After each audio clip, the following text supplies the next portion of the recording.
Okay, we're getting ready to replace this tankless water heater. It's a Rheem gas tankless water heater, natural gas, and it's only about 5 years old, and it's already failed. If you take a look inside here, all of this corrosion going on caused a leak inside of the tank,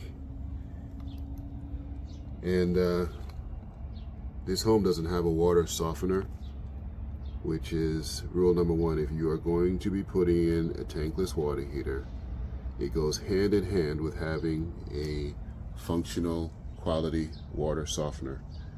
Not only is it going to preserve the water heater, not having a tankless water heater, not having a water softener will actually void the warranty on your tankless unit and definitely shorten the lifespan of the tankless water heater that you installed in the first place. So if you're putting in a tankless water heater, please do yourself a favor and put in a water softener, or have a water softener working as well.